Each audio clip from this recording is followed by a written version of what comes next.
Hello. Hello. Hello. Hello.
Hello hello hello hello hello hello. Sound दो। Sound. Hello. हे सर्वा।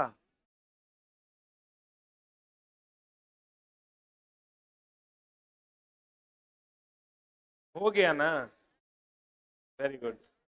जैसे चला है क्या। हम तेरा बोले थे ना अगला दिन भी उतने रहेगा। तो तुम लोग को सब पूर्णा बच्चा है। टोटल पूर्णा बच्चा है। चलो आ जाओ इधर। ऑनलाइन वालों। अब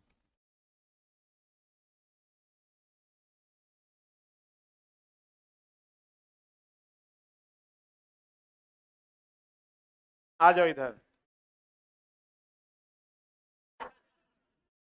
देखो, ऑनलाइन वालों जिनका आज एडमिशन है, पहली क्लास है उनकी, उनको हम कुछ चीजें बता दें कि आपको कुछ क्लास लाइव मिलेगा और कुछ क्लास वीओडी मिलेगा।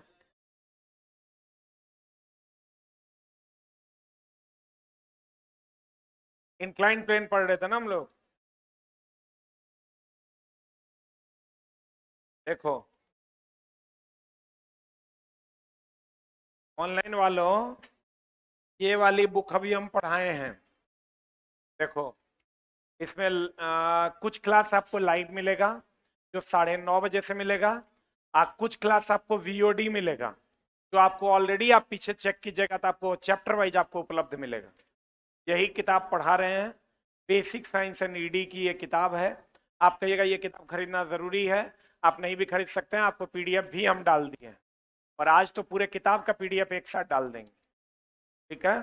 तो ये आप ये किताब अगर किताब लेना चाहते हैं तो पटना आके ले जाइए। अगर ऐप से ऑर्डर कीजिएगा 3 दिन में स्पीड पोस्ट में पहुंचेगा। 120 रुपया एक्स्ट्रा चार्ज लगेगा और 3 दिन में ये किताब आपके पास पहुंच जाएगा। और नहीं आप लेना चाहते हो तो पीडीएफ डाल दिया, उसका प्रिंट निकाल लीजिए। ठीक है। और कुछ क्लासेस आपको वीओडी में मिलेगा, कुछ क्लास आपको लाइव में मिलेगा। अभी हम लीवर एंड सिंपल मशीन पढ़ा रहे हैं। सिंपल मशीन का 2 मशीन अभी हम पढ़ाएंगे, एक इंक्लाइन पुल्ली, इंक्लाइन प्लेन और दूसरा गियर। दुगुन है 2 अभी हम पढ़ाने वाले हैं। बाकी जो पीछे का 2 है वो आप पीछे रिकॉर्डेड में आप देख लीजिएगा। कल फिर हम नया चैप्टर स्टार्ट करेंगे, फिर से देख लो। ये कंप्लीट ऐसे रोटेशन में है, जहां से चलिएगा वहीं पहुंच जाइएगा। कुछ क्लास आपको रिकॉर्डेड मिलेगा, कुछ क्लास आपको वीओडी मिलेगा। अभी हम लोग लीवर एंड सिंपल मशीन में है। लीवर एंड सिंपल मशीन में है। हम पढ़ा तो देंगे, अभी से भी पढ़ाएंगे, डायरेक्ट पूरा का पूरा करवा देंगे, लेकिन कंडीशन ये है कि आप पीछे से तब तक पढ़ते भी जाइए। रिकॉर्डेड कोर्स जो आपको मिला हुआ है वो आप पढ़ते भी जाइए। लीवर एंड सिंपल मशीन से पढ़ाएंगे। इसके बाद आपका एक चैप्टर है मेजरमेंट, वो पढ़ाएंगे। इस सप्ताह शनिवार रविवार आपका एक चैप्टर पढ़ना है आपको। मैथ वाले सर पढ़ाएंगे ज्योमेट्रिकल फिगर।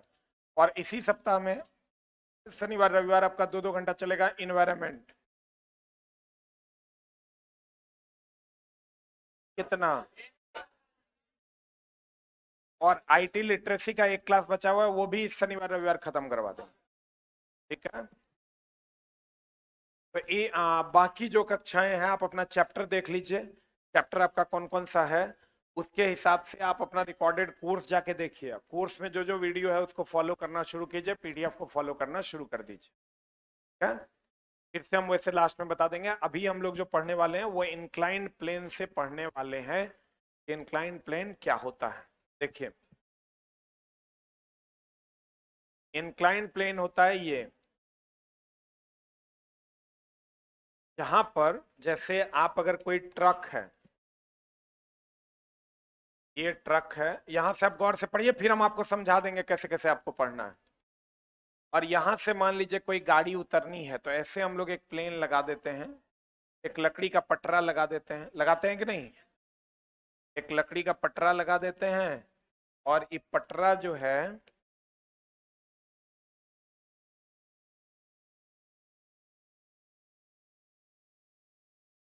इस पटरे से होते हुए हम गाड़ी को क्या करते हैं, उतार देते हैं बहुत आसानी से। ये मशीन है, मशीन वो है जो हमारे काम को क्या करता है, आसान।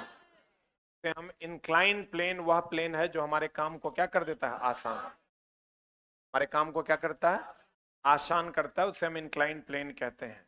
देखो लीवर एंड सिंपल मशीन आपको पढ़ना है। सिंपल मशीन का 2 क्लास हम पीछे ले चुके हैं, ये लास्ट क्लास आज है। पीछे का 2 क्लास आप अलग अलग सारा टॉपिक है, पीछे का 2 क्लास आप रिकॉर्डेड उपलब्ध है आपके पास, उसको कर लीजिएगा। लीवर एंड सिंपल, अब हम बार बार कहते हैं सिर्फ लाइव नहीं पढ़ना है, लाइव विथ रिकॉर्डेड है। कुछ क्लास रिकॉर्डेड में पढ़ना है, कुछ क्लास लाइव में पढ़ना है। ये अभी हम पढ़ा रहे हैं, यहाँ से आप अपनी क्लास को शुरू कीजिए और फिर हम जैसे जैसे बोलते जाएंगे वैसे वैसे आप फॉलो कीजिए। हड़बड़ाइएगा, पैसा दिए हैं तो पैसा दिए तो 500 टका दे के बड़का जुलूम नहीं कर दिए हैं ना, पढ़ना पड़ेगा। ऐसा थोड़े कि 500 टका तू दे दिया तो रिजल्ट हो जाएगा।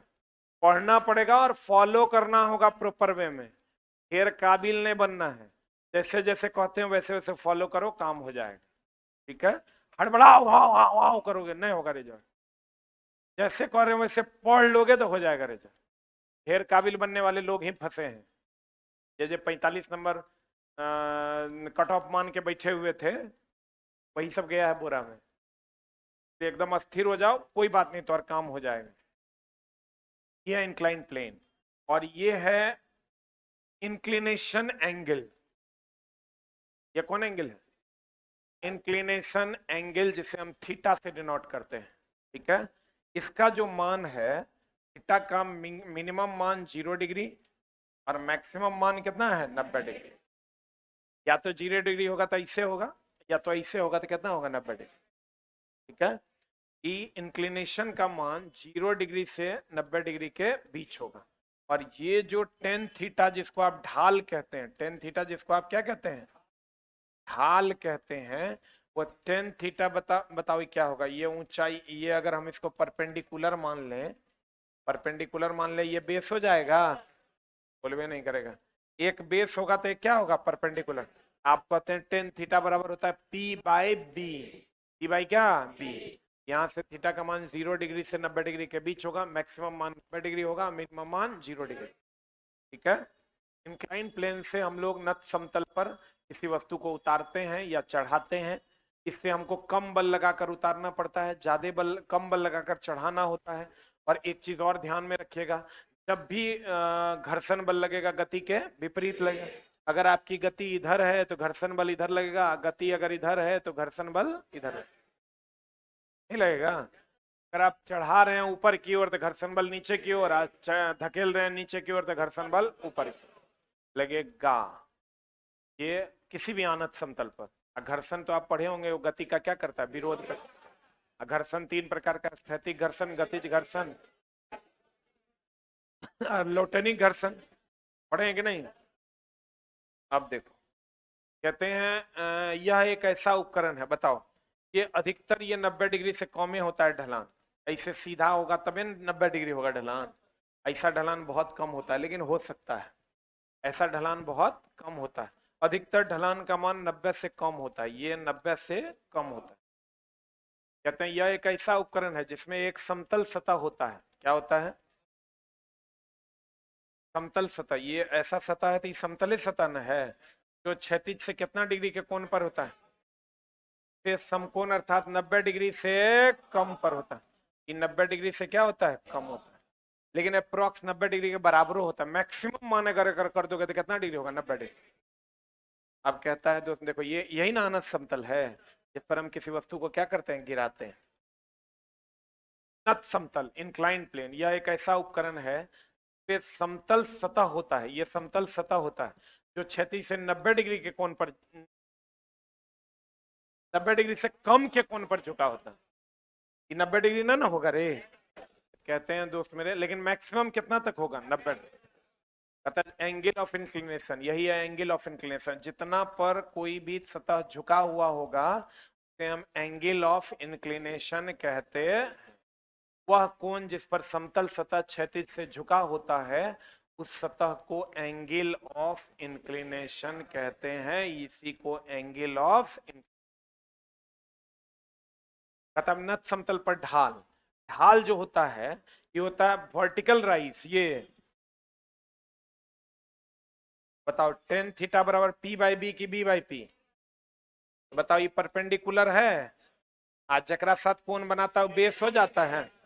तो ढाल तो टेन थीटा होता है, किसी का भी ढाल कितना होता है, टेन थीटा। अच्छा बताओ तो दोस्त मेरे, टेन थीटा, टेन जीरो कितना, टेन 45 और टेन 90। आप देखिए तो 0 से लेकर 90 तक टेन थीटा का मान अगर हम बढ़ाते हैं तो वैल्यू बढ़ेगा टेन का कि घटेगा। और टेन थीटा हमारा क्या है, ढाल। टेन थीटा क्या है, ढाल। इसका मतलब अगर जैसे जैसे हम ढाल बढ़ाते जाए, कोण बढ़ाते जाएंगे ढाल बढ़ते जाएगा। लेकिन अगर 0 रखते हैं तो ढाल 0, 0 मतलब ऐसा रखेंगे सतह तो कोई ढाल है, देखो रे दोस्त, अगर सतह को ऐसा रखे कोई ढाल है तो समतल ना है। अगर हम इसको 0 पर रखेंगे ढाल 0, सबसे ज्यादा ढाल कितना होगा, 90 पर। ढाल कितना हो जाएगा ना, बुझा रहा है। जैसे जैसे हम थीटा का मान बढ़ाते जाएंगे एंगल ऑफ इंक्लिनेशन, वैसे वैसे ढाल का मान बढ़ते जाएगा। क्लियर है। कहते किसी भी नत समतल का ढलान उस समतल से के ऊर्ध्वाधर वृद्धि, ये परपेंडिकुलर है, और क्षैतिज दूरी बेस के अनुपात से होता है। ढलान बराबर ऊर्ध्वाधर दूरी बटा अर्थात पी बाय बी।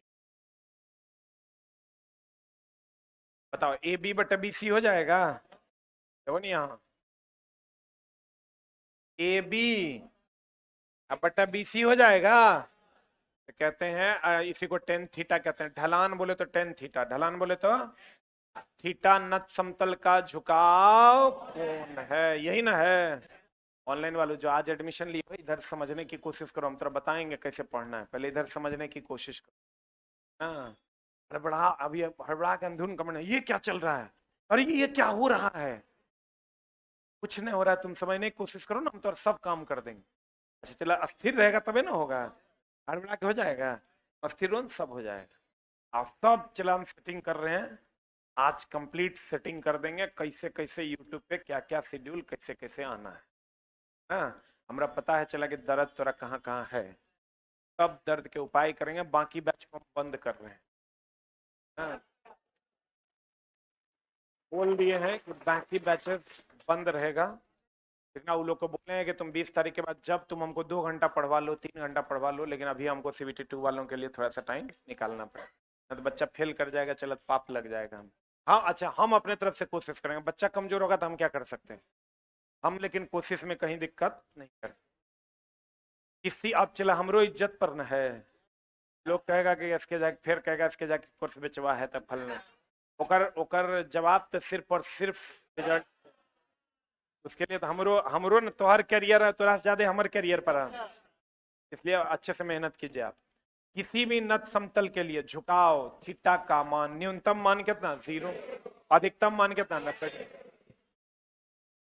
किसी भी नत समतल के लिए नत समतल का न्यूनतम ढाल कितना 10 0 0, अधिकतम ढाल 10 90 अनंत, सही है। कहता है 0 से 10 थीटा के बीच 10 धनात्मक होता है, तथा कोण थीटा का मान बढ़ने से 10 थीटा का मान बढ़ता है, इसलिए झुकाव के बढ़ने पर ढलान बढ़। देखो ना, ये देखो कितना सिंपल तो है, झुकाव बढ़ रहा है, ढलान नहीं बढ़ रहा है, इसका ढाल कम है, इसका ढाल ज्यादा, मैं कहते ढाल हो गया बेसी, कहते हैं झुकाव के बढ़ने से ढलान बढ़ता है, नत समतल पर अधिकतम ढलान 90 डिग्री और झुकाव कोण पर होता है, तथा न्यूनतम ढलान कितना डिग्री पर 0 डिग्री। बताओ नत समतल के लिए भारी सामान को का उपयोग क्या है, भारी सामान को लाने ले जाने के लिए, किसी ऊंची जगह पर चढ़ने उतरने के लिए, सीढ़ी लगा देते हैं कि नहीं, कहते हैं ढलान पर किसी अपंग व्यक्ति को चढ़ाने उतारने के लिए, नहीं होता गाड़ी जो उतारते हैं। फिर कहता है ऊंचाई पर गाड़ी को चढ़ाने के लिए नत समतल में 2 बल का बड़ा महत्व है, कौन कौन बल, एक तो गुरुत्वाकर्षण बल लगेगा नीचे की ओर, और दूसरा घर्षण बल नहीं रहेगा तो फिसलिए जाएगा, घर्षण बल अगर 0 हो जाए तो तुम बुलेरो को उतार पाओगे, खुद उतर पाओगे, घर्षण बल का भी महत्व है। इधर गुरुत्वा, देखो अब मामला क्या है, ध्यान से समझना, अगर ये कोई इंक्लाइन प्लेन है,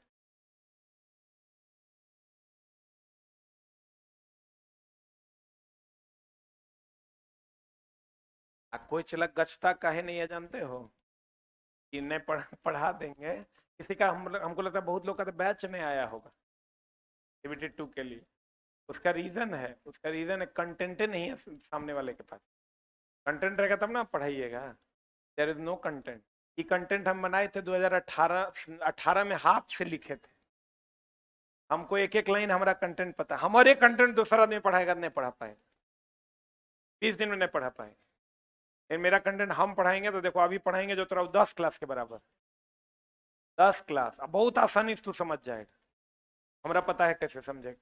ये अगर ये वस्तु है ना, प्रत्येक क्रिया के बराबर तब विपरीत प्रतिक्रिया होती है, और हमेशा नीचे की ओर भार बल काम करता है, तो देखो ये नीचे की ओर भार बल काम करेगा mg, आज जिस याद होगा तुमको, अगर वेक्टर एंड स्केलर मेरा भाई पढ़ा होगा, एफ है तो थीटा होगा, तो हो जाएगा एफ कॉस थीटा, आई हो जाएगा एफ साइन थीटा, भूल गया कि याद है, तो बताओ ये अगर थीटा है, यहां से ये ऐसे होगा, mg तो ठीक नीचे, ये ऐसे हो गया, ये थीटा हो गया, तो ये थीटा होगा, ये थीटा होगा, तो बताइए कितना हो जाएगा mg, जरा सतकोण बनाएगा वो कॉस, तो ये हो जाएगा mg कॉस थीटा, बोलो हाँ, ये हो जाएगा mg कॉस थीटा, ये हो जाएगा mg साइन थीटा, अगर गलती से रिजल्ट हुआ होगा जो साइंस नहीं पढ़ा होगा ओकरा न ई बुझाएगा न ई बुझाएगा। टीटी टीटी के पढ़ाई कर रहा होगा क्वेश्चन रट के सीबीटी 1 निकल जाएगा, वो कोर्सो ले लेगा, वो कहेगा अरे साला रे बर्बाद हो गई रे। अरे छोटा बर्बाद नहीं हुआ तो एलपी सीबीटी 1 में कुकर्म करके पास हुआ है, ठीक ना। हमरा सब पता है, जैसे एलपी सीबीटी 1 कुकर्मों करके बहुत लोग पास हुआ है, क्योंकि वहां पूछा था बल कैसे मतलब न्यूटन, विद्युत धारा कैसे मतलब एम्पियर, कार्य कैसे मतलब जूल, मारा फूसेंट रट के सरिया। ठीक, आओ है ने F F cos theta F sine, जे प्रॉपर में एलपी का तैयारी होगा किया होगा वो करे बुझाएगा ही, ठीक ना। जे प्रॉपर में साइंस पढ़ा होगा।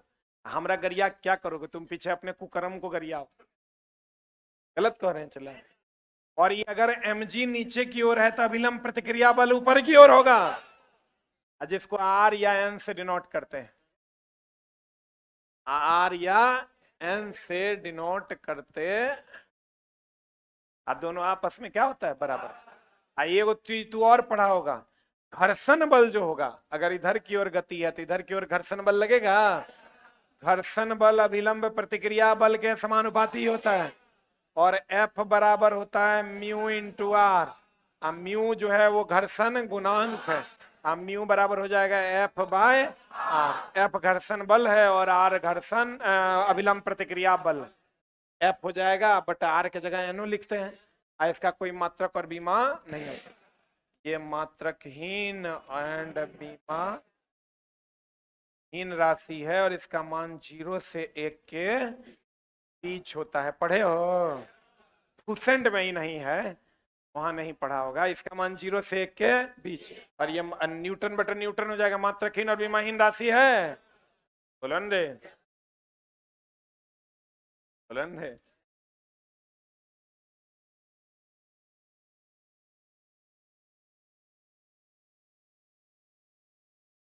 ये मात्रक है, इधर देखो न चला। अब जगह रिजल्ट नहीं आया कोनो बात है, जगह आया गया ऐसे पढ़ो। mg नीचे की ओर तो अभिलंब प्रतिक्रिया बल ऊपर की ओर होगा। तो दोस्त मेरे अब ध्यान से समझना, इधर आओ चला फिर डिस्टर्ब करता है। अब एक बात बताओ, गुरुत्वाकर्षण का महत्व। यदि m द्रव्यमान की एक ब्लॉक एक समतल पर जिसका झुकाव थीटा है पर स्थित हो, देखो m द्रव्यमान का कोई पिंड है समतल थीटा पर झुकाव पर स्थित है, उस ब्लॉक का गुरुत्वाकर्षण बल किधर की ओर होगा, mg जो होगा, ये mg यहाँ है, mg किधर की ओर होगा, नीचे की। mg गुरुत्वाकर्षण बल mg होगा जहां g 9.8 है, गुरुत्वीय त्वरण तथा इसकी दिशा किधर की ओर होगी, नीचे की ओर होगी। अब कहता हम जानते हैं कि यदि दो रेखाओं के बीच का कोण थीटा बनता है तो उन दोनों रेखाओं के लंबवत रेखाओं के बीच का भी कोण क्या होता है, थीटा। यानी अगर ये थीटा होगा तो ये भी क्या होगा, थीटा। अब देखो अगर ये mg है, ये क्या हो जाएगा, थीटा ही होगा, mg cos थीटा होगा, आई क्या होगा होगा। यदि हम गुरुत्वाकर्षण बल के प्रभाव को समतल के लंबवत देखें तो क्या होगा, ये mg cos थीटा के mg sin थीटा। यदि गुरुत्वाकर्षण बल के प्रभाव को नत समतल की ओर देखें, ये नत समतल की ओर, ये नत समतल है, अगर इधर की ओर देखें तो mg sin थीटा न रे, किताब में है mg sin थीटा, किताब में mg sin थीटा है, किताब में ठीक करल है। यहाँ हो जाएगा mg, जिसके साथ कोण बनाएगा cos, जिसके साथ कोण नहीं बनाएगा sin। तो देखो हम ये कह सकते हैं समतल इंक्लाइंड प्लेन के समानांतर mg sin थीटा और इंक्लाइंड प्लेन के लंबवत mg cos थीटा, सही है। इससे जाओगे mg sin थीटा, इससे आओगे mg cos थीटा। अब कहता है देखो घर्षण, घर्षण का धुआं छोड़े ले है तुम। घर्षण बल क्षयकारी बल है, गति का विरोध करता है, गति के विपरीत लगता है। घर्षण बल को तापीय ऊर्जा में बदला जा सकता है। घर्षण बल हमेशा गति के विपरीत लगे, अगर ऊपर जाएगा तो घर्षण नीचे की ओर, नीचे जाएगा तो घर्षण ऊपर। दो तरीका, घर्षण एक प्रकार का बल है जो गति का क्या करता है, विरोध। यह हमेशा गति के प्रेरित लगता है। घर्षण बल को कम करने के लिए स्नेहक का प्रयोग करते हैं। घर्षण बल एक स्वनियंत्रित होने वाला बल है। मोबिल डाल दो नियंत्रित हो जाएगा, जो आवश्यकता अनुसार अपने मान को बढ़ा घटा सकता है, परंतु इसकी अधिकतम सीमा है, जिसे कौन घर्षण कहते हैं? चरम घर्षण या सीमा। जो अधिकतम, भैया स्थैतिक घर्षण का ही महत्तम रूप न चरम घर्षण है। ऐसे फिसल जाएगा तो कौन घर्षण? अच्छा बताओ, ऐसे अस्थिर रखा है स्थैतिक घर्षण, ऐसे फिसलेगा सर्पी घर्षण, ऐसे लुढ़केगा लोटेनिक घर्षण।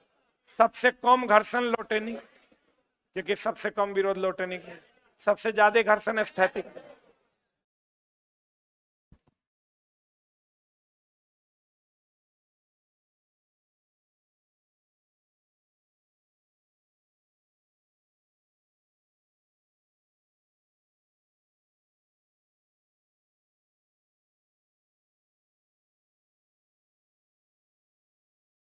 स्थैतिक घर्षण, सीमांत घर्षण, लोटेनिक घर्षण, सर्पी या गतिज घर्षण, यही ना है।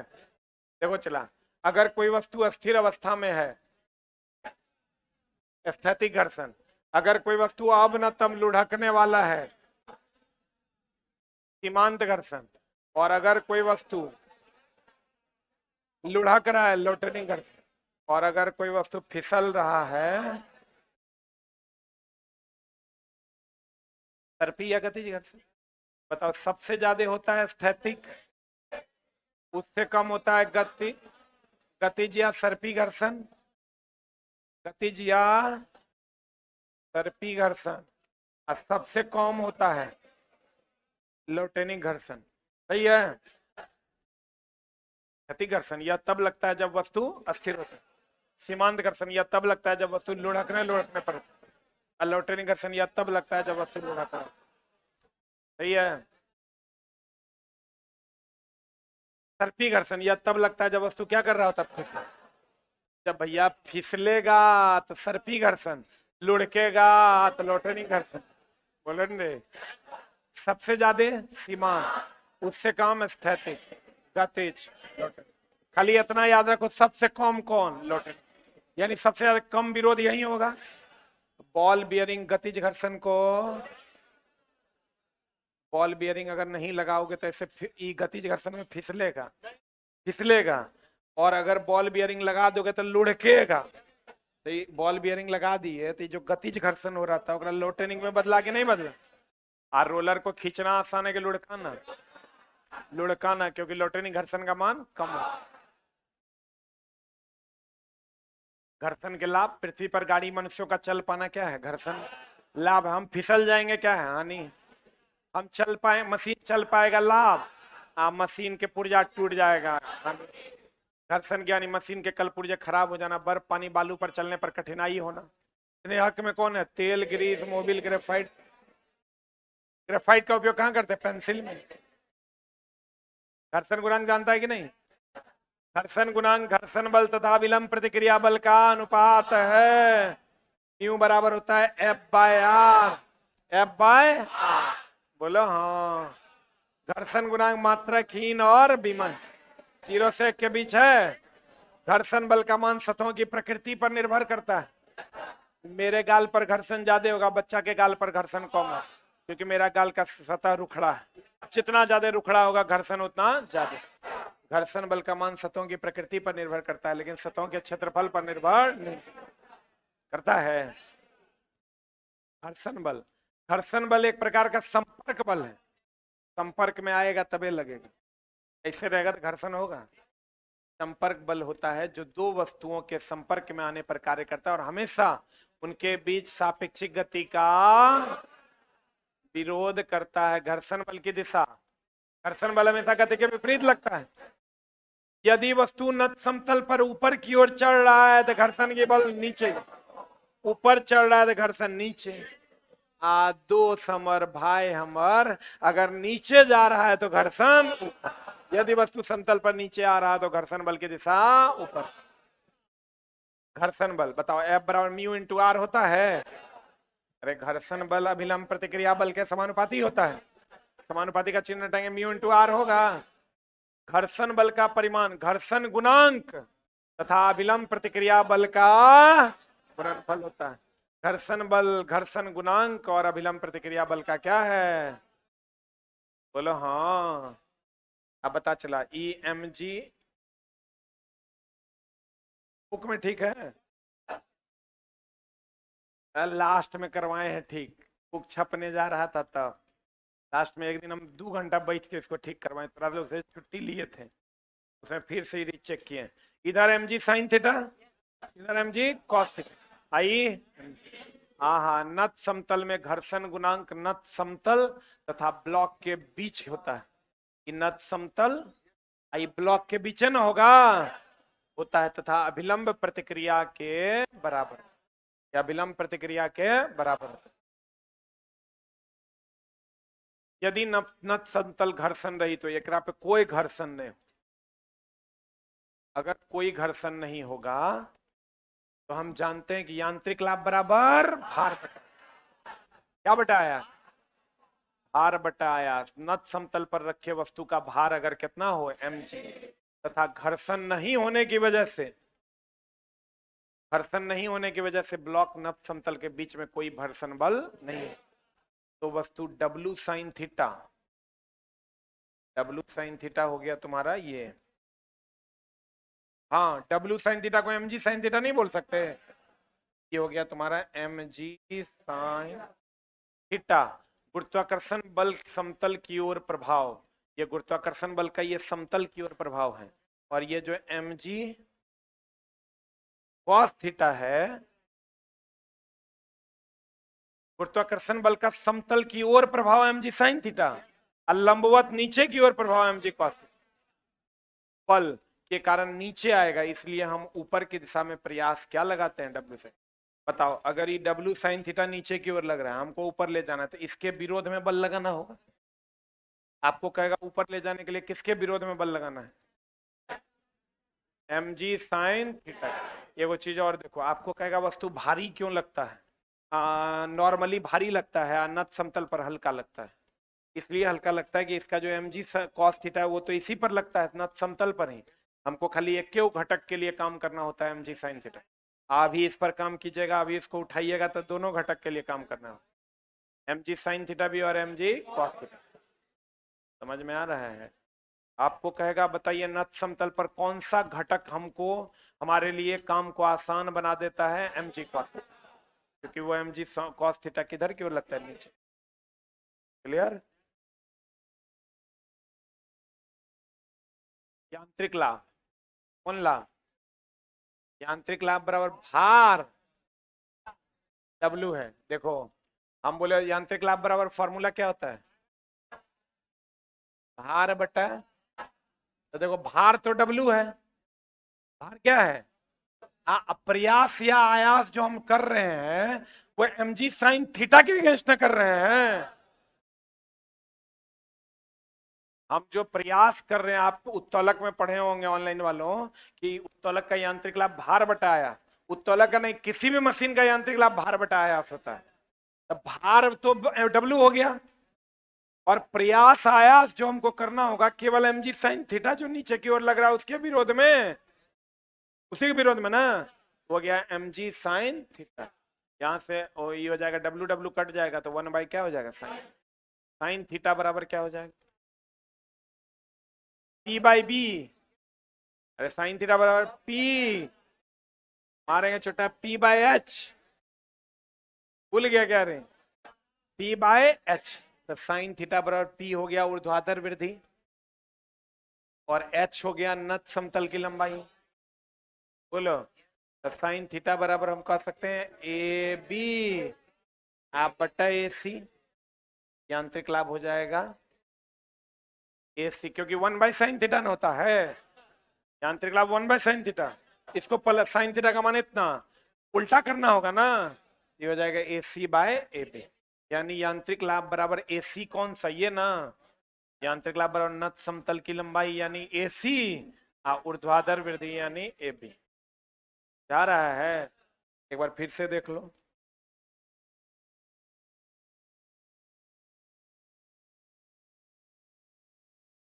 अगर ये नत समतल है, ये क्या है? A की B, आई ए, देखो ये अगर नच समतल है, ध्यान से देखना, ई अगर थीटा है तो हम कहते हैं ये जो वस्तु है इधर की ओर इसका mg काम करेगा, ये काम करेगा mg cos थीटा, ई काम करेगा mg sin, अगर ये थीटा है तो है, हमको जब भी काम करना है mg sin थीटा के विरोध में काम करना है, क्योंकि mg cos थीटा तो तलपन ही लग रहा है।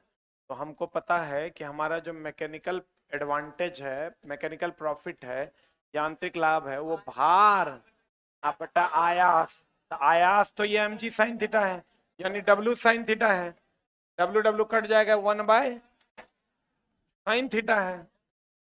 हमको पता है sin थीटा बराबर फॉर्मूला क्या होता है, P/h, यानी ए बी बटा ए सी। तो यहाँ पर तो हमको 1/, यहाँ पर अगर हम देंगे, यहाँ हो ना, यहाँ इस सीधे बैठा तो 1/sin थीटा ए बी या बटा ए सी हो जाएगा ए सी।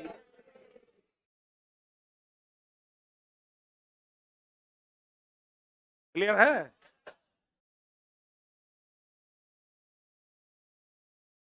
तो केस नंबर 2, यदि समतल तथा ब्लॉक के बीच घर्षण मौजूद हो, क्या मौजूद हो, तो भार तो mga होगा, ब्लॉक तथा समतल के बीच घर्षण गुणांक, जहां फाई क्या है, फाई या थीटा ही क्या है, घर्षण कोण। तो यहां आते हैं अगर हम, तो इस स्थिति में W sin थीटा की वजह से नीचे आएगा। अब ब्लॉक की चढ़ाई के लिए हमें W sin थीटा तथा घर्षण दोनों के परिणामी बल के बराबर बल लगाना हो। अगर यहां हम घर्षण बल को निग्लिजिबल माने तो mg sin थीटा के विरोध में लगाएं, लेकिन अगर मान लो यहां घर्षण बल भी होगा तो ओकरो विरोध में लगाना पड़ेगा, तब न जाएगा। ये mg sin थीटा तो वस्तु के कारण नीचे की ओर लग रहा है, हमको तो अगर घर्षण हम मानते हैं कि है, जो कि है, तो हमको तो mg sin theta plus F के विरुद्ध में बल लगाना पड़ेगा। तो जहां पर हम यहां लिखते हैं mg sin थीटा, या प्लस में क्या देना होगा, एफ, क्या देना होगा, चला अगर mg sin थीटा के विरोध में हम बल लगा रहे हैं ना, और अगर हम घर्षण को मान लेते हैं कि है, तो घर्षण बल जो लग रहा है उसके विरोध में भी ना बल लगाना पड़ेगा, तब ना जाएगा। अच्छा बताओ, किसी वस्तु को सरकाना है तो जितना विरोध बल घर्षण बल लग रहा है उससे ज्यादा बल लगाना होगा, कौन, तब ना जाएगा। बताओ क्या हो जाएगा, W sin थीटा और तथा घर्षण बल F, दोनों परिणाम से बराबर बल F लगाना होगा, क्योंकि जब ब्लॉक ऊपर गति करेगा उस समय नीचे की ओर कौन बल लगेगा, घर्षण। बताओ कुल प्रयास हमारा कितना हो जाएगा,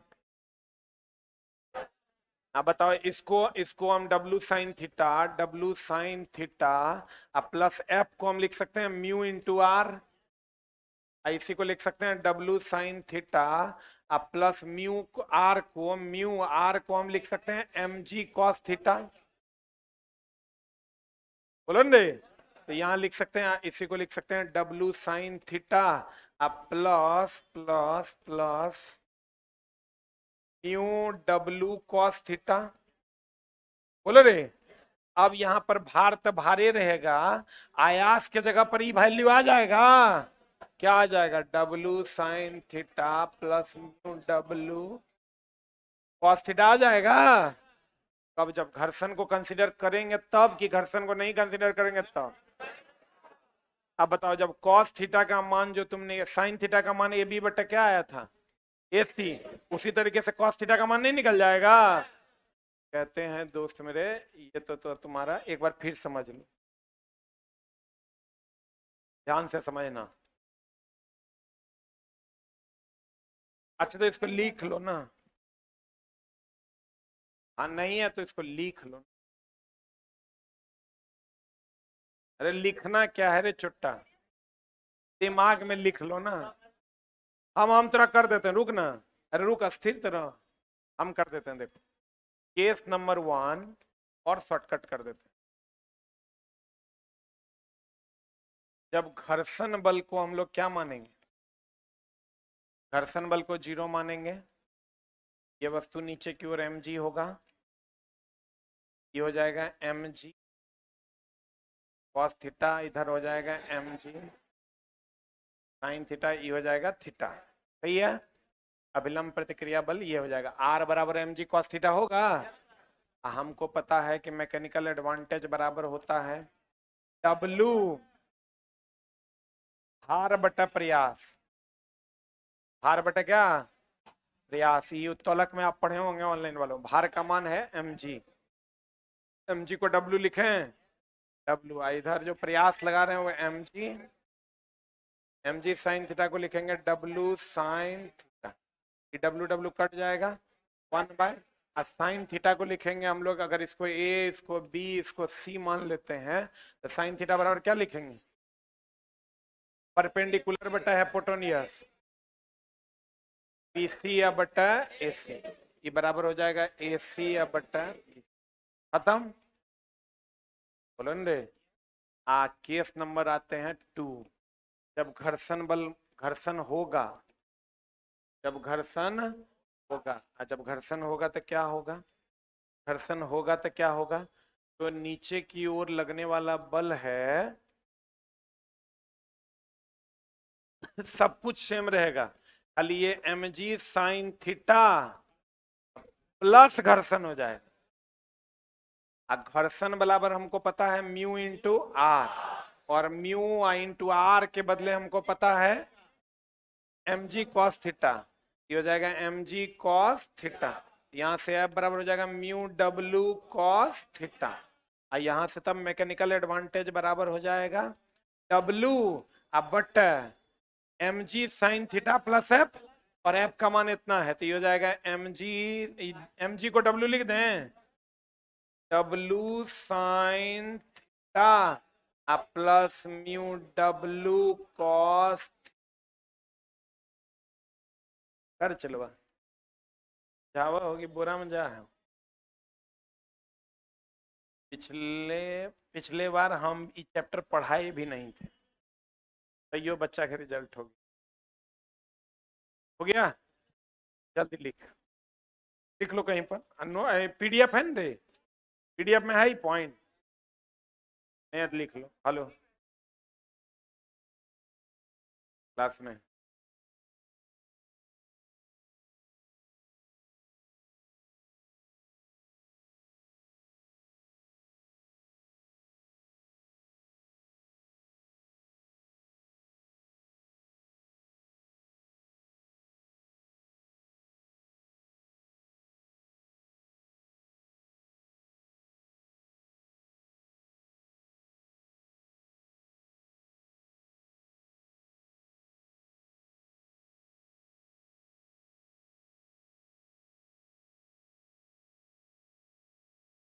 जितना डिप्लोमा वाला है ना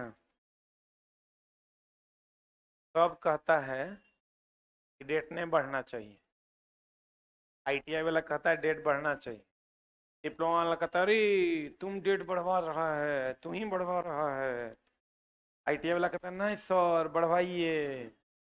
डिप्लोमा बीटेक वाला पढ़ ले है ट्रेड, चाहता है कि जल्दी परीक्षा हो जाए, ये लोग को नहीं हो हमार हो जाए।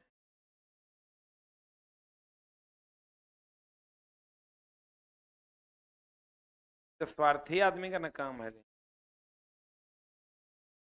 अरे बाबू तब तुम लोग ग्रुप डी में आईटीआई अनिवार्य हो, उस टाइम का है स्वार्थी हो जाता है। हाँ? मैंने तो दिया था तभी डेट दे दिया है 2 परीक्षा।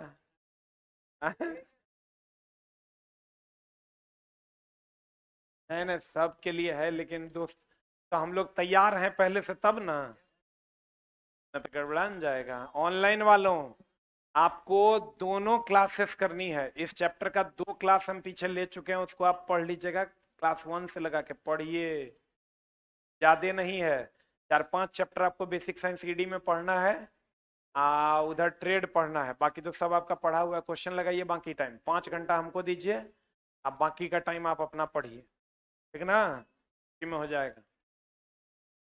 आज जो लोग हमारे यहाँ ऑफलाइन में कोर्स अभी लिए हैं उनको भी हम ऑनलाइन कंप्लीट कोर्स एक्टिवेट करके देंगे, बैठ के भी पढ़िए घर पे भी, ठीक ना? ऑनलाइन वालों यहाँ किसी चैप्टर का किसी चैप्टर से कोई लेना देना नहीं है, कल आपका नया चैप्टर स्टार्ट हो जाएगा। कल हम आपको पढ़ाएंगे मेजरमेंट। ठीक है। हाँ हाँ, उसके जस्ट बाद खत्म हो गया।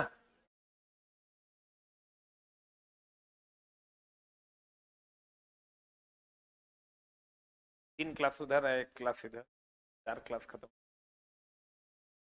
हो गया। अब चलते हैं हम लोग गियर की दुनिया में। किसमें? गियर देखे हो? अरे चला, भूख लग गया है। 5 मिनट का हमको ब्रेक दे दो, तबीयत मेरा खराब हो जाएगा तो गड़बड़ा जाएगा। ऑनलाइन वालों, तुम हड़बड़ाओ नहीं तो और उपाय कर देंगे हम। अस्थिर रहो। कल से नया चैप्टर से पढ़ाएंगे, आप पूरा कोर्स तुमको दे रहे हैं हम वीओडी क्लास में।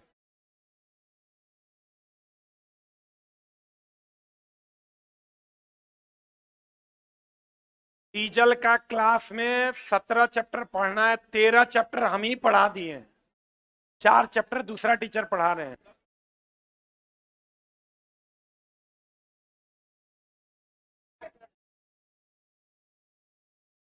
हम 5 मिनट का ब्रेक दे रहे हैं, 5 मिनट में हम नाश्ता करके आ रहे हैं। भूख लग गया हमको बहुत जोर से। तुम लोग तो नाश्ता नहीं है की होगी।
बैठना नहीं, हम लोग चला स्वस्थ मर्द हैं, समझा।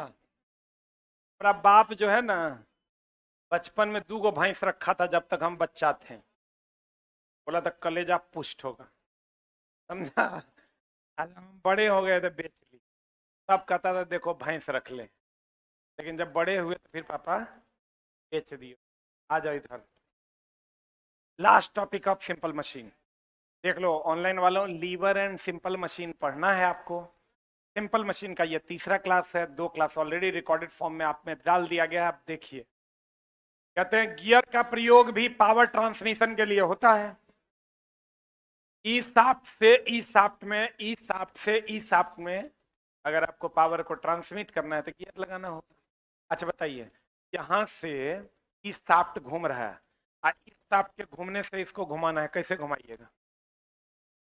या तो बेल्ट लगा दीजिए, चेन लगा दीजिए, या तो गियर लगा दीजिए। गियर लगा दीजिएगा तभी तो नहीं घूम रहा है, लेकिन जब गियर आप लगा दीजिएगा, गियर आप लगा दीजिएगा तब घूमेगा कि नहीं घूमेगा? तो गियर का काम है पावर ट्रांसमिट करना। दूसरा, स्पीड को घटाना बढ़ाना। स्पीड को, छोटका गियर के स्पीड ज्यादा होता है, बड़का गियर के स्पीड कम होता है। दूसरा, स्पीड को उल्टा सीधा भी करना। अभी तुम देखोगे इसका स्पीड इधर है और इसका स्पीड इधर है, तो गियर स्पीड को बदलता भी है। तब ना न्यूट्रल गियर, रिवर्स गियर लगा के गाड़ी को पीछे और फॉरवर्ड गियर लगा के गाड़ी को आगे करते हैं। गियर का प्रयोग पावर ट्रांसमिट करने में, चेन का प्रयोग भी पैडल से पावर को पीछे ले जाने में करता है। बोलो ना, इससे इसमें स्लिपिंग स्लिपिंग देखो, नॉर्मल जो पुल्ली पर तुम बेल्ट चढ़ाते हो स्लिप कर जाएगा, इसमें स्लिप करेगा? जो खांचा बना हुआ चेन रहता है में स्लिप करेगा? स्लिपिंग, क्रिपिंग भी नहीं कर, इधर उधर भी नहीं भागे। क्रिपिंग का मतलब होता है इधर उधर भागना ना। स्लिप तो नहीं है करेगा, क्रिप भी नहीं करेगा, की संभावना नहीं होती है। गियर प्राय cast and mild steel, alloy steel, bronze आदि के बनाए जाते हैं। गियर के मटेरियल का चयन करते समय कार्य क्षमता का ध्यान रखा जाता है। Function of gear, driver, driver जो चलाएगा, जैसे हम चला रहे हैं गाड़ी तो हम ड्राइवर, अब मेरे से गाड़ी चल रही है तो ड्रिवन। हम चला रहे हैं तो ड्राइवर, हमरा से गाड़ी चल रहा है तो ड्रिवन। तो वही एगो जो ये चलाएगा तो ये ड्राइवर, आई चलेगा तो ड्रिवन।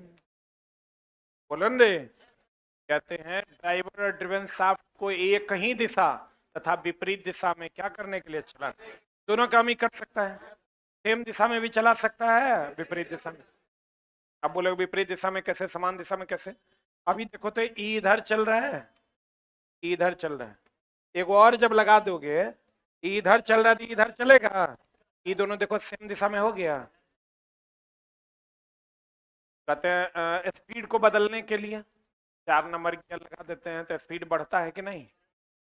धनात्मक ड्राइव के लिए, मतलब स्पीड को बढ़ाने के लिए। पावर समानांतर लंबवत किसी भी कोण में ट्रांसफर करने के लिए gear size pitch circle diameter द्वारा निरूपित होता है। पिच सर्किल क्या है अभी बताएंगे हम आपको। गियर के डिडेंडम और एडेंडम के बीच के अंतर को क्लियरेंस कहते हैं। ये भी अभी आपको यहाँ समझिए, यहाँ यहाँ यहाँ यहाँ समझिए ना। देखिए ये गियर है, हाँ, तो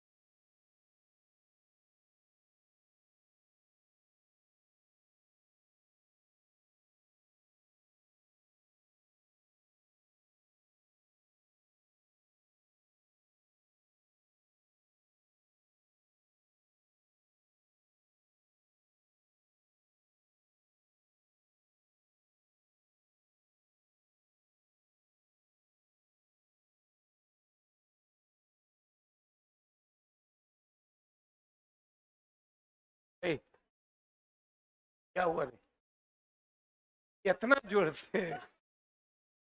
अरे छोटा,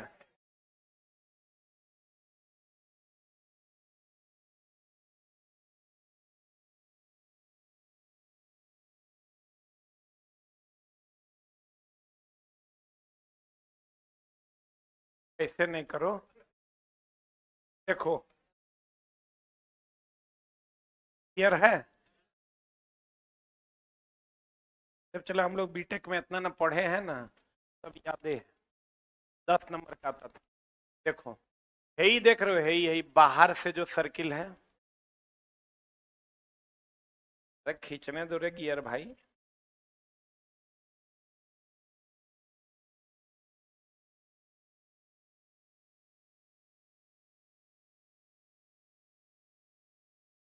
गड़बड़ा दिया। अच्छा छोड़ो, ऐसे सर्किल बनेगा ना, बनेगा ना। सबसे बाहर वाला सर्किल, इसको कहते हैं एडेंडम सर्किल। कौन सर्किल? तो सबसे अंदर वाला सर्किल है, एकरा कहते हैं डिडेंडम सर्किल। कौन सर्किल? है जो ऊपर वाला, सबसे ऊपर वाला जो भाग है ये। नहीं नहीं नहीं नहीं नहीं। अच्छा चला इसको हम, रुको रुको, इसका हम दुए गो दांत को ऐसे, मात्र तीन गो दुए गो दांत कंसीडर करते हैं। सर्किल कहेंगे समझ लेना इससे, फिर सर्किल कहेंगे समझ लेना इससे, मतलब ये पूरा हम इसका दो गो दांत कंसीडर करके तो बताते हैं, ध्यान से समझना। कै गो दांत? देखो इसका ये दुए गो दांत कंसीडर करके यहां बताते हैं, ध्यान से समझो। ये एगो दांत,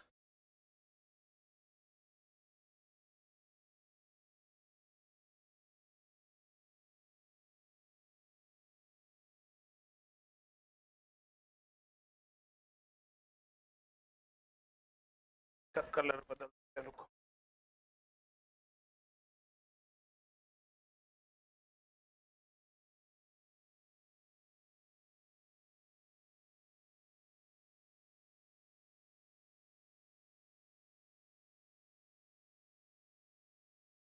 तो ये गियर का हम दो गो दांत यहां कंसीडर किए, ये हैं, ये इसके पीछे वाला हिस्सा।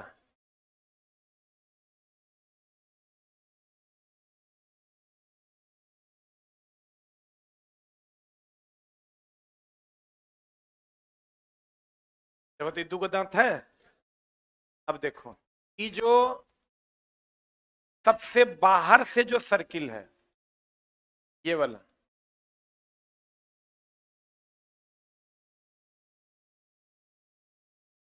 ये वाला सर्किल है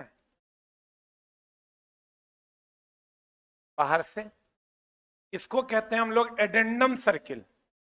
कौन सर्किल? ये जो सबसे अंदर वाला सर्किल है, इसको हम लोग कहते हैं डिडेंडम सर्किल।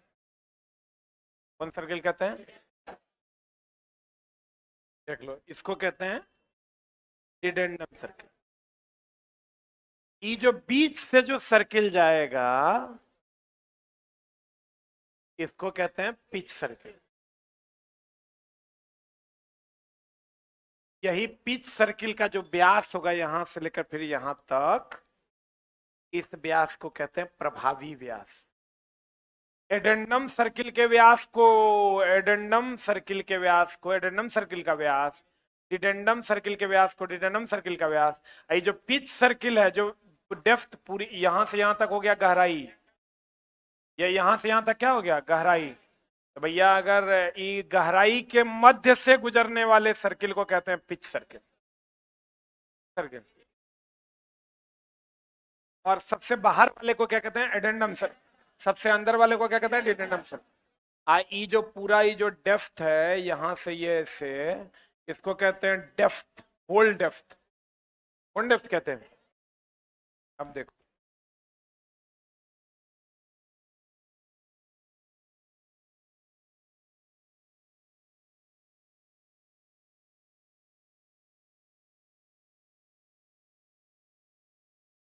यहां से जो सर्किल जाएगा, एडेंडम सर्किल, यहां से जो सर्किल जाए डिडेंडम सर्किल, बोलो रे, बीच से जो जाएगा पिच सर्किल। पिच सर्किल के व्यास को ही क्या कहते हैं? व्यास होगा तो यहां से फिर नीचे वाला का मध्य से, उसी व्यास को प्रभावी व्यास कहते हैं। है जो डेप्थ है इसको कहते हैं होल डेप्थ। कौन डेप्थ? इस पार्ट को कहते हैं फ्लैंक। क्या कहते हैं? फ्लैंक कहते हैं। यहां से जो जाता है दोस्त मेरे, ये हो गया फ्लैंक, ये हो गया एडेंडम। यहां से एडेंडम सर्किल से पिच सर्किल के बीच की दूरी को कहते हैं एडेंडम। पिच सर्किल से डिडेंडम के बीच की दूरी को कहते हैं डिडेंडम। एडेंडम सर्किल से पिच सर्किल के बीच की दूरी को एडेंडम, अब पिच सर्किल और डिडेंडम सर्किल के बीच की दूरी को डिडेंडम। बुझा रहा है? आप देखो,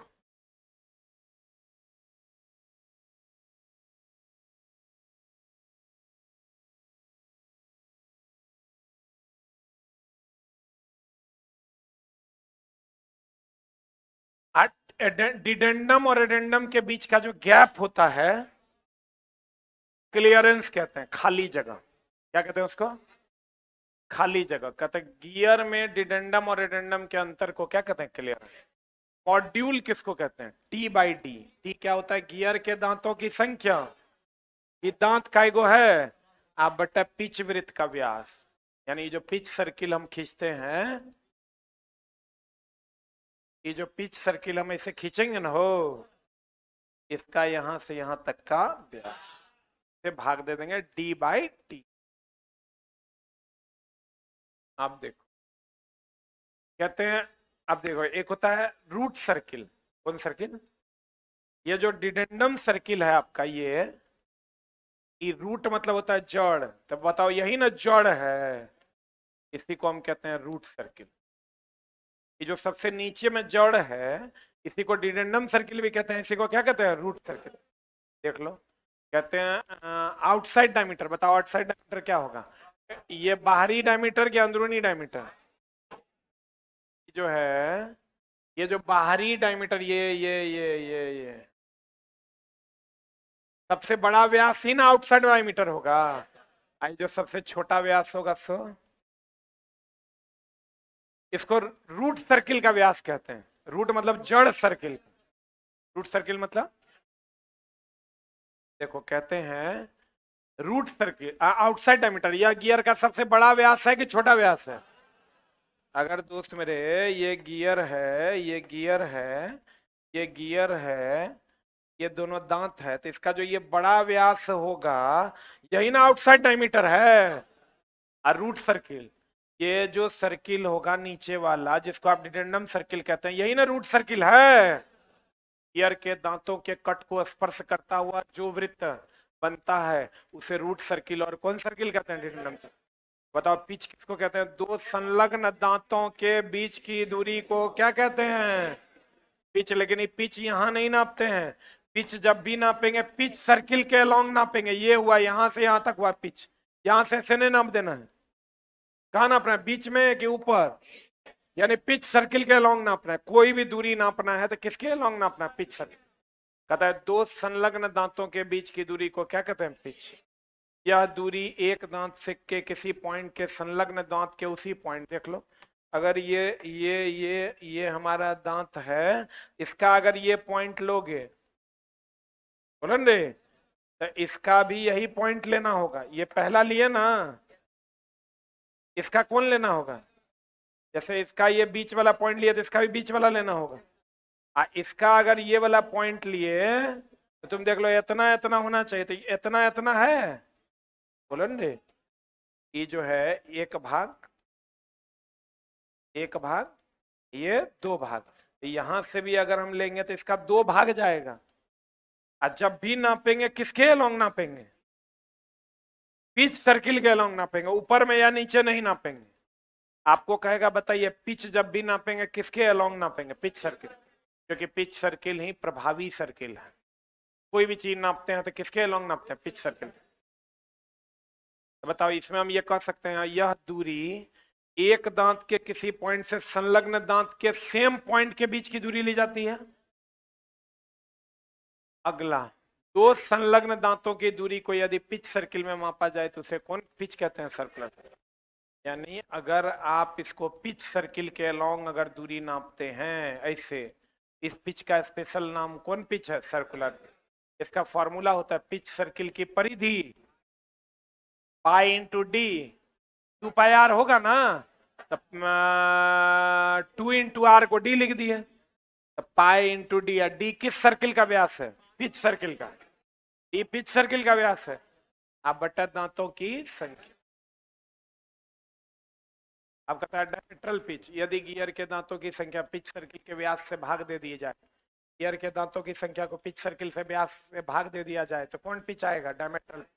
सर्कुलर पिच, इसका मान कितना होता है? पाई डी बटा टी। इसका मान होता है टी बटा डी। डायमीट्रल पिच का मान कितना है? डी बटा टी। ई कट जाएगा, ई कट जाएगा तो कितना के बराबर होगा? पाई। सर्कुलर पिच और डायमीट्रल पिच का मान कितना होता है? पाई का। अब देखो पिच सर्कल, यही ना पिच सर्कल है, जो कहां से गुजरता है? बीच से कि बगल ऊपर से? यह एक काल्पनिक वृत्त है जो कि आउटसाइड सर्कल और रूट सर्कल का, ये आउटसाइड सर्कल, ये रूट सर्कल, इसके बीच से नहीं गुजरता है। और एडेंडम, बताओ एडेंडम क्या है? आउटसाइड सर्किल और पिच सर्किल का जो बीच का दूरी है, इसी को क्या कहते हैं? एडेंडम। आउटसाइड सर्किल और पिच सर्किल के बीच की दूरी को क्या कहते हैं? एडेंडम। डिडेंडम कहेंगे पिच सर्किल और डिडेंडम सर्किल के बीच की दूरी को क्या कहेंगे? कहते हैं डिडेंडम। पिच सर्किल और रूट सर्किल यानी नीचे वाला सर्किल के बीच की दूरी को क्या कहते हैं? डिडेंडम। विड्थ ऑफ टूथ, ये हो गया यहाँ, ये अगर ऐसा है तो टूथ की चौड़ाई ये होती है, ये, क्योंकि देखो कहीं कम कहीं ज्यादा है। पिच सर्किल के अलोंग जो चौड़ाई होगा वही टूथ का चौड़ाई होगा। कहीं यहां नहीं नाप लेना, यहां नहीं नाप लेना। पिच सर्किल के अलोंग जो नापेंगे वही हमारा टूथ का, दांत का क्या होगा? चौड़ाई। गियर के दांत को पिच सर्किल के से सीधी रेखा में माप लिया जाए तो उसे विड्थ ऑफ टूथ, सही है। आप फिर कहते हैं दोस्तों टूथ स्पेस, भैया दो दांत के बीच का जो स्पेस होगा पिच सर्किल के अलोंग, यहां नहीं, यहां भी नहीं, इसके अलोंग, पिच सर्किल के अलोंग, उसी को हम क्या कहते हैं? Tooth space. दो संलग्न दांतों के बीच के खाली स्थान की दूरी यदि पिच सर्किल से माप लिया जाए तो उसे क्या कहते हैं? Tooth space. क्लियरेंस देखो किसको कहते हैं? ये अगर दो दांत आपस में मिला, एगो एकर गियर एगो ई गियर है, ये दोनों के बीच का जो गैप होगा उसी को क्या कहते हैं? क्लियरेंस। यदि दो गियर आपस में मेस, मेस मतलब मिल रहे हो, मेस मतलब मेस किया जाए तो यह गियर के दांत के टॉप, तो एक गियर के दांत का टॉप और दूसरे गियर के दांत का रूट, इसका इसका ये टॉप ये रूट, इसका ये टॉप ये रूट, एक का टॉप दूसरे का रूट, रूट के बीच का जो गैप बनता है उसी को क्या कहते हैं? क्लियर। पिच डायमीटर, बताओ पिच डायमीटर किसको कहेंगे? अरे दोस्त, ये बीच से जो जो ई गियर का एगो दांत, आई गियर का दूसरा दांत, आई जो पिच सर्किल, ये कौन सर्किल? पिच सर्किल ना हो, ये दोनों के बीच का क्या कहेंगे इसको? Pitch diameter. पिच सर्किल के व्यास को ही पिच डायमीटर कहते हैं। इसी को कौन व्यास कहते हैं? वेरी वेरी इंपॉर्टेंट, इसे प्रभावी व्यास कहते हैं। अब देखो ये स्पर गियर है, अगर सीधा सीधा दांत है तो स्पर गियर, और टेढ़ा दांत है तो हेलिकल गियर। स्पर गियर कम लोड के लिए होता है, हेलिकल गियर अधिक लोड के लिए, क्योंकि इसका स्पर्श सतह कम होता है। हेलिकल देखो ऐसा होता है, टेढ़ा है कि नहीं? इसका स्पर्श सतह देखो ज्यादा है, इसका देखो स्पर्श सतह क्या है? कम है। कि कम पावर ट्रांसमिशन के लिए कि ज्यादा? स्पर गियर कम पावर ट्रांसमिशन के लिए, इसकी गियर की दांतें सीधी होती है, कोन पर नहीं होती, कहते हैं स्पर गियर। यह साधारण प्रकार का गियर होता है जिसके दांत के गियर अक्ष के क्या होते हैं? समानांतर। इस गियर कोन पर होता है हेलिकल का। इस गियर का मुख्य प्रयोग गति के समानांतर शाफ्ट पर ट्रांसमिट करने के लिए किया जाता है। देखो हेलिकल गियर, हेलिकल गियर में दांत कैसा होता है? टेढ़ा। अधिक पावर के लिए, कम पावर के लिए, ज्यादा स्पर्श होगा तो ज्यादा पावर ट्रांसमिट। इस प्रकार के गियर की दांतों गियर के अक्ष के समा, बताओ समानांतर है, ये गियर का अक्ष ये है, आई है इससे इससे तिरछा है कि समानांतर? कहते हैं गियर के अक्ष के समानांतर नहीं बने होते बल्कि किसी निश्चित कोण पर। इस गियर का प्रयोग समानांतर शाफ्ट पर हाई स्पीड और भारी लोड के ट्रांसमिट करने के लिए किया जाता है। हेलिकल गियर का हेलिकल कोण की सीमा कितना से कितना है? चक्कर जो एंगल है 20 से कितना है? 35। हेलिकल गियर कुंडली गियर का प्रयोग कहां करते हैं हम? भाप टरबाइन। उसके बाद है बेवल गियर। देखो ये बेवल गियर है, ये बताओ समानांतर ऐसे ऐसे है कि किसी कोण पर है? इसका उपयोग हम लोग स्टीयरिंग में करते हैं। कहां करते हैं? या अगर दो शाफ्ट किसी कोण पर पावर को ट्रांसमिट करे, खास करके 90 डिग्री पर, तो हम लोग किसका उपयोग करते हैं? Bevel gear. डिफरेंशियल में, स्टीयरिंग में हम लोग इसका उपयोग करते हैं।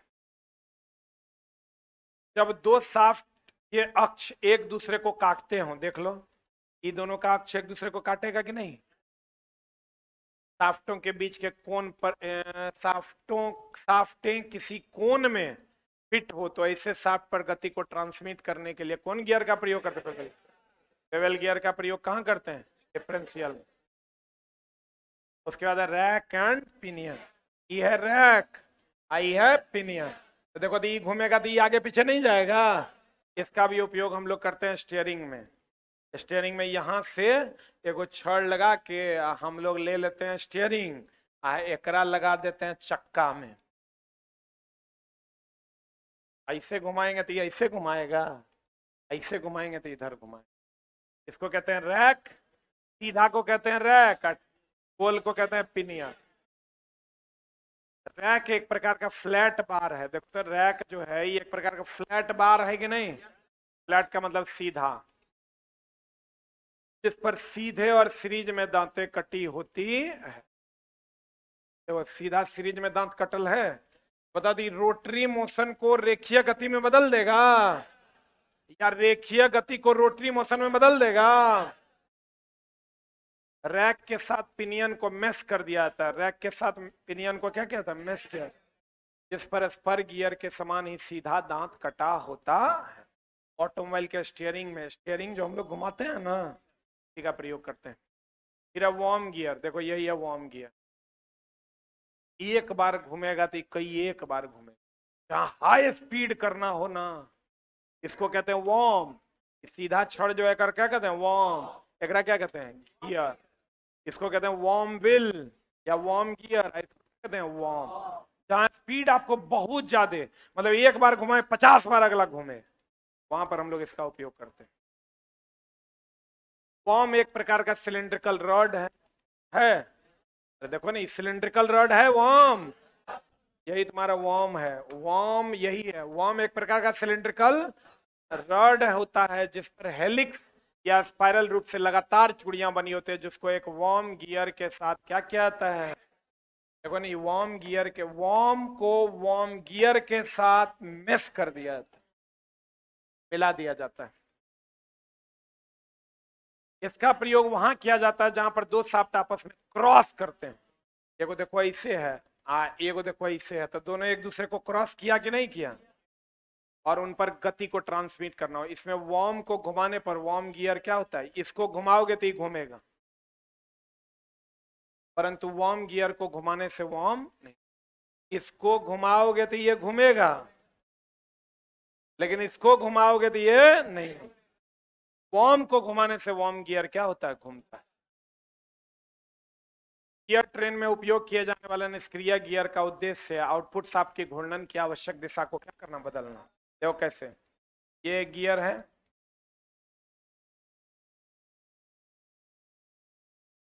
एक गियर आप यहां लगा दीजिए,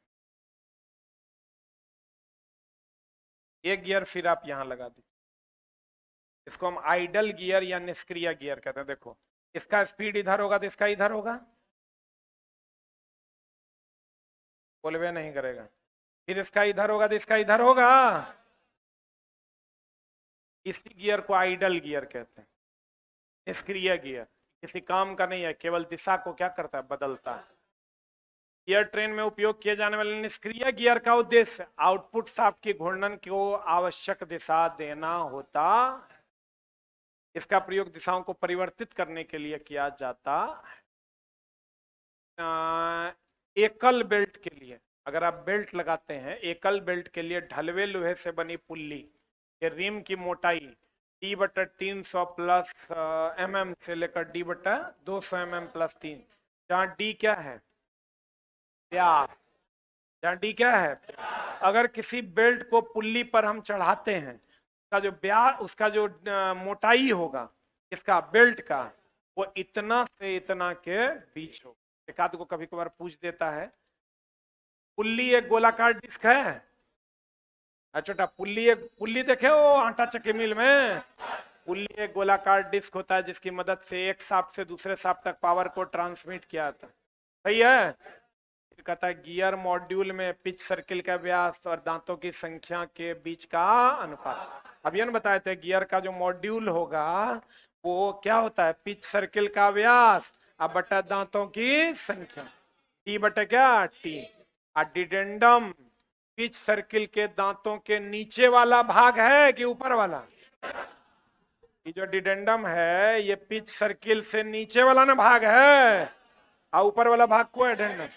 याद ना रहता, पहले ए, पहले ऊपर, बाद में डी, बाद में नीचे। एडेंडम पिच सर्किल के दांतों का कौन भाग है?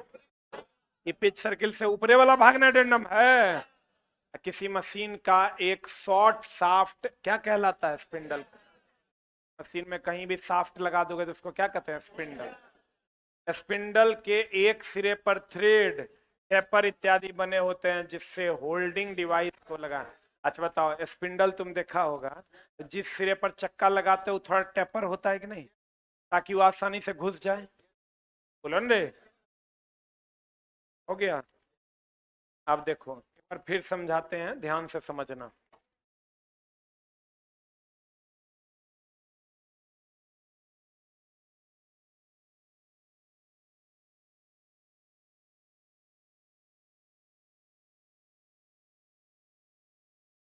एकदम आराम से समझना।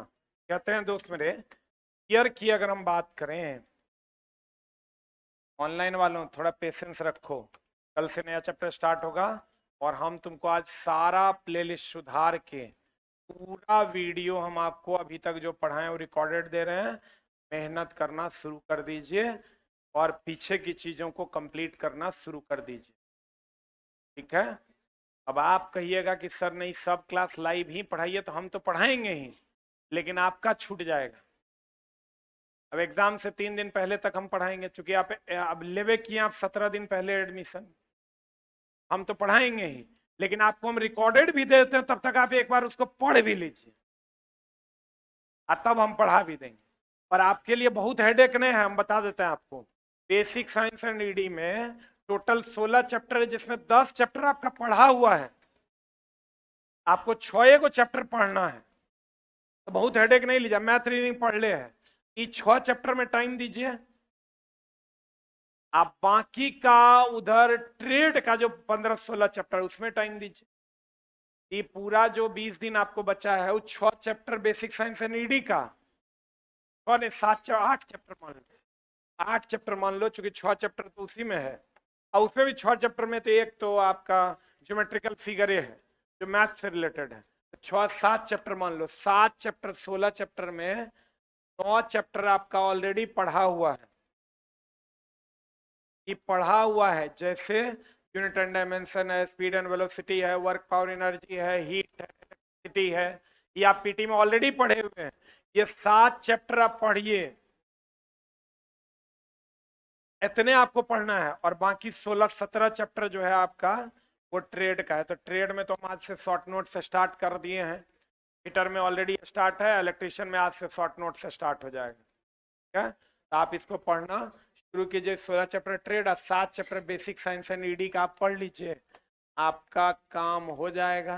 तो हड़बड़ाइए नहीं, इसी 7 में से एक हम आज पढ़ा रहे हैं, इसका दोनों चैप्टर 2 वीडियो पहले का है, इसी 7 में से एक हम कल शुरू करेंगे। मेरा बात समझ रहे हैं सर? अभी रुकिएगा, अभी रुकिएगा ऊपर।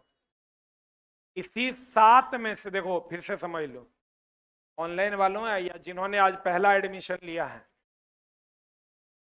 का 16 चैप्टर टोटल पढ़ना है। 16 चैप्टर में आपका है यूनिट, हाँ बोलो रे चैप्टर का नाम, speed and velocity, work, power, energy,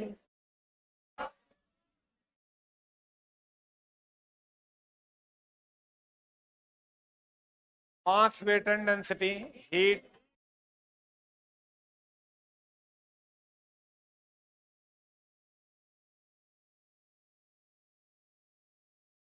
और इधर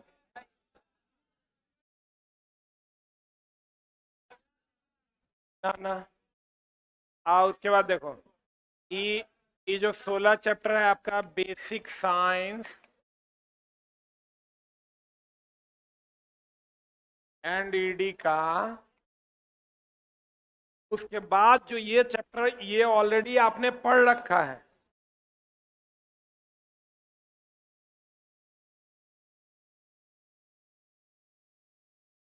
पढ़ा हुआ है पीटी में, देख लो।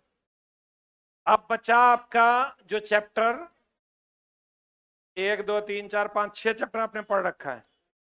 7वां चैप्टर में आ जाओ, आईटी लिटरेसी। 8वां में एनवायरनमेंट। एक और चैप्टर है आपका इंजीनियरिंग ड्राइंग का, ज्योमेट्रिकल फिगर, मेंसुरेशन है ये भी आपका पढ़ा हुआ है। उसके बाद आ जाइए आप इन्वायरमेंट, 9 चैप्टर है lever and simple machine.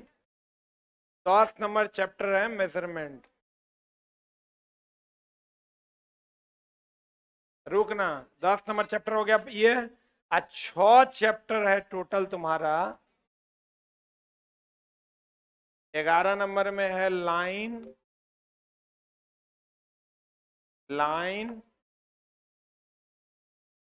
12 number में इंस्ट्रूमेंट ऑफ ड्राइंग, 13 नंबर में है, रुक जाए यार, प्रोजेक्शन एंड यूज। 14 नंबर में कौन है, सिंबल। इसमें ये एक क्लास का है, हम आपको पढ़ा देंगे। 15 में कौन है, ऑक्यूपेशनल हेल्थ एंड सेफ्टी।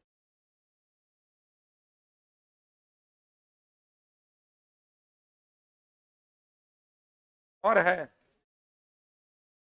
कितने हैं ना, हाँ लिख दिया इंस्ट्रूमेंट। देखो अब जिनका पहला एडमिशन है, पहला क्लास, हम बता देते हैं आपको एक प्लेलिस्ट इसका हम फिर से उपलब्ध करवा दे रहे हैं, जो आपने ऑलरेडी पढ़ रखा है। इसमें से भी IT literacy, lever and simple machine, line, ये पढ़ना है आपको। जिसमें ये वाला जो चैप्टर है कल हम पढ़ाएंगे, इसका किसी भी चैप्टर से कोई लेना देना नहीं है, ठीक है। और ये वाला चैप्टर हम आपको पढ़ाएंगे परसों, आइए पढ़ाएंगे हम आपको तरसों। उसके बाद ये चैप्टर्स ये आपको कंप्यूटर वाले सर पढ़ाएंगे, ये आपको इन्वायरमेंट वाले सर पढ़ाएंगे। हम आपको लीवर एंड सिंपल मशीन आज खत्म किए हैं, आप इसका दोनों वीडियो बैक का देख लीजिएगा। मेजरमेंट से आप कल से शुरू कीजिएगा, फिर प्रोजेक्शन एंड व्यूज पढ़ा देंगे, सिंबल पढ़ा देंगे, इतने आपको पढ़ाएंगे हम। इसका रिकॉर्डेड आपको हम उपलब्ध करवा दिए, क्या जो पीछे आप ऑलरेडी पीटी में पढ़े हुए, फिर भी हम रिकॉर्डेड उपलब्ध करवा दिए। जो नहीं पढ़े हैं पढ़ लीजिए। इतना को हम एक करके पढ़ाएंगे, आप देख लीजिए, इतने से आपका 50 नंबर है। इसको बढ़िया से पढ़ लीजिए। कल हमारी क्लास लगेगी किसकी, मेजरमेंट की। Thank you very